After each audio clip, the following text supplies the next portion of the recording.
Hi friend, आज हम लोग बात करने वाले हैं एरोफ्लेक्स इंटरप्राइजेस के स्टॉक के बारे में। इस स्टॉक में आज के दिन आपको 5.11% का रिटर्न आती हुई देखने को मिल रही है। अगर हम लोग इसकी 1 मंथ की बात करते हैं तो इस स्टॉक में आपको 15% का रिटर्न आता हुआ देखने को मिल चुका है।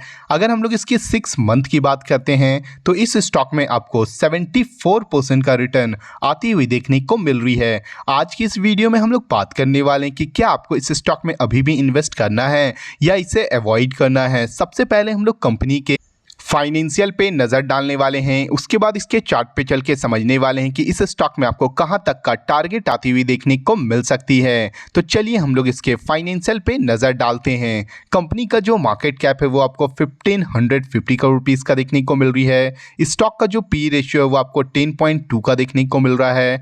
ROCE की बात करते हैं तो 12.6% का देखने को मिल रही है।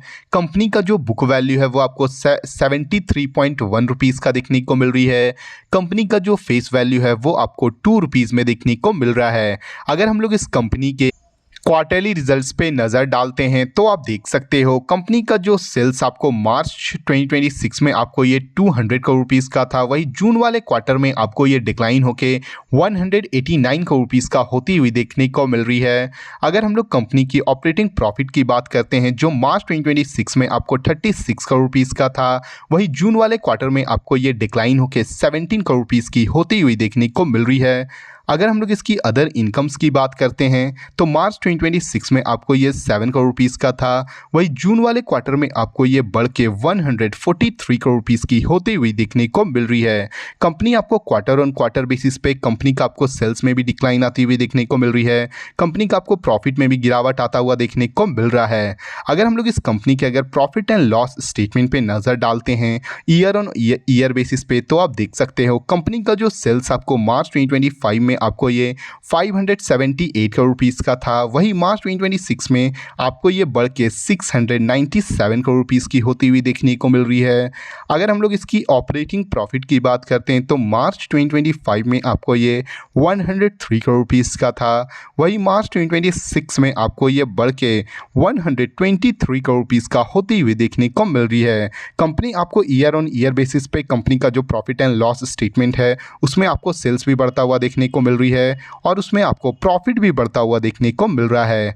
अगर हम लोग इस कंपनी के अगर बैलेंस शीट पे नज़र डालते हैं तो आप देख सकते हैं कंपनी का जो इक्विटी कैपिटल है वो आपको काफ़ी सालों से आपको 23 करोड़ रुपीज़ का आपको स्टेबल देखने को मिल रही है। अगर हम लोग इसके रिजर्व्स की बात करते हैं तो मार्च 2025 में जो कंपनी का रिजर्व आपको 678 करोड़ रुपीज़ का था, वही मार्च 2026 में आपको यह बढ़ के 804 करोड़ रुपीज़ की होती हुई देखने को मिल रही है।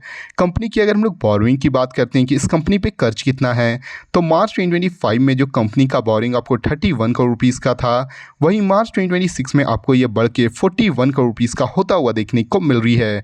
किसी भी कंपनी का जो बोरोइंग है, जो कर्ज है वो बढ़ती है तो कंपनी के लिए एक नेगेटिव न्यूज़ मानी जाती है, वहीं पे किसी भी कंपनी का जो रिजर्व बढ़ता है वो कंपनी के लिए काफ़ी बड़ी पॉजिटिव न्यूज़ मानी जाती है। अगर हम लोग इस कंपनी की अगर शेयर होल्डिंग पैटर्न पे नज़र डालते हैं तो आप देख सकते हैं कंपनी में जो प्रोमोटर का जो होल्डिंग है वो आपको जून 2026 के अकॉर्डिंग आपको 52.30% का देखने को मिल रही है। फॉरेन इंस्टीट्यूशनल इन्वेस्टर की बात करते हैं तो आपको ये 1.25% का देखने को मिल रही है। डोमेस्टिक इन्वेस्टर की अगर हम लोग बात करते हैं तो ये 0.07% का देखने को मिल रही है। और पब्लिक की होल्डिंग की अगर हम लोग बात करते हैं तो आपको ये 46.39% का देखने को मिल रहा है। कंपनी का ओवरऑल जो फाइनेंशियल है वो आपको काफ़ी अच्छी देखने को मिल रही है।